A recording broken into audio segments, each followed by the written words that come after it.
Assalamualaikum warahmatullahi wabarakatuh. Saya Anti Alfianita. Di sini saya akan mengulas asesmen di ruang kelas yang telah kami analisis dari RPP sebelumnya pada demonstrasi kontekstual bagian B mata kuliah pemahaman peserta didik dan pembelajarannya. Baik, lanjut ke identitas dari RPP tersebut. Yang pertama mata pelajarannya ialah Bahasa Indonesia di kelas 5 pada fase C. Yang mana capaian pembelajarannya tidak termuat pada RPP tersebut, namun terdapat tujuan pembelajarannya yang meliputi pertama, melalui tayangan bagian teks prosedur yang berisi beberapa konsep dan informasi penting dalam teks prosedur, siswa dapat menjelaskan kerangka dalam membuat teks prosedur. Yang kedua, melalui penyajian gambar, siswa dapat mengurutkan langkah-langkah teks prosedur yang ditayangkan. 3. Melalui kegiatan mengamati bagan yang berisi 2 contoh teks prosedur, yakni cara membuat jus buah dengan menggunakan blender dan cara mengoper bola pada olahraga bola basket, siswa dapat membuat melengkapi teks prosedur yang disediakan oleh guru. Yang selanjutnya, materi ajar atau topik pembahasan dalam RPP ini adalah tentang teks prosedur dengan jenis asesmennya yaitu asesmen formatif. Bentuk asesmen yang dimuat ini ada dua, yakni sikap dan pengetahuan. Yang pertama sikap, guru melakukan observasi selama kegiatan berlangsung dan menuliskannya pada jurnal harian, baik sikap positif maupun sikap negatif dari peserta didik. Lalu mengamati refleksi peserta didik. Yang kedua, pengetahuannya memberikan tugas tertulis, lisan, dan tes tertulis. Selanjutnya, dari hasil analisis tersebut, dalam asesmen di sini menunjukkan bagian yang menunjukkan kesesuaian antara tahapan perkembangan peserta didik adalah dalam membuat asesmen formatif, guru sebelumnya memberikan asesmen diagnostik terlebih dahulu kepada peserta didik. Nah, agar guru dapat mengetahui kemampuan peserta didik, gaya belajar, dan juga apa yang diminati oleh peserta didik dalam pembelajarannya. Selanjutnya, agar guru juga dapat merancang kegiatan pembelajaran dan membuat asesmen yang sesuai dengan gaya belajar peserta didik, yaitu nantinya ada visual, auditori, dan kinestetik. Dan guru juga sudah sesuai membuat asesmen formatif dengan gaya belajarnya masing-masing dengan tahapan perkembangan peserta didik yang berbeda-beda. Selanjutnya, dalam asesmen ada kesesuaian yang menunjukkan dengan perlunya mempertimbangkan aspek lingkungan dan karakteristik peserta didik, yakni terdapat asesmen diagnostik non-kognitif dan asesmen formatif yang menunjukkan kesesuaian dengan pertimbangan aspek lingkungan budaya dan karakteristik.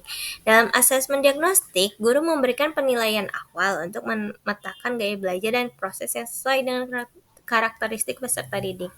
Lalu pada asesmen formatif terdapat juga instruksi soal yang meminta peserta didik itu untuk membuat sebuah teks prosedur yang berkaitan dengan kegiatan sehari-hari, dan itu tuh memuat kontekstual seperti cara membuat mie instan, cara membuat kerajinan bentuk dari kertas origami, dan sebagainya.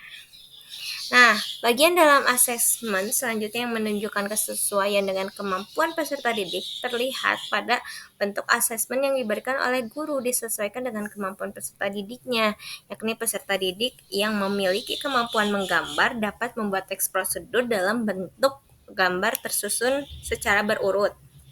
Nah, peserta didik juga yang memiliki kemampuan menulis yang baik dapat membuat teks prosedur dalam bentuk tulisan. Hal ini menunjukkan kesesuaian antara asesmen yang diberikan oleh guru dan kemampuan peserta didiknya.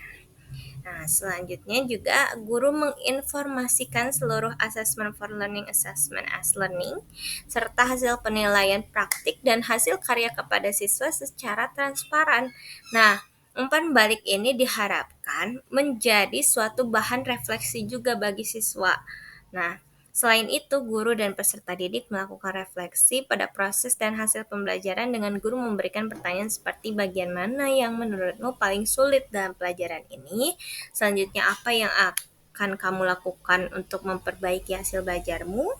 Yang ketiga, bagian mana dari pembelajaran ini yang menurut kamu menyenangkan.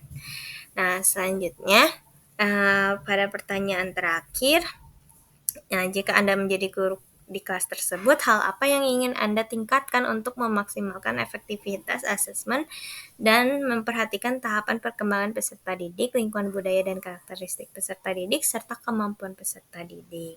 Nah, jika saya menjadi guru dari kelas tersebut, hal yang ingin saya tingkatkan adalah lebih memaksimalkan efektivitas asesmen dengan memperhatikan pada tahapan perkembangan peserta didik. Yang pertama, saya akan melakukan penelitian dan pembelajaran yang berkelanjutan tentang tahapan perkembangan anak sesuai dengan teori perkembangan kognitif, sosial, dan emosional. Lalu memilih metode dan asesmen yang sesuai dengan tahapan perkembangan peserta didik.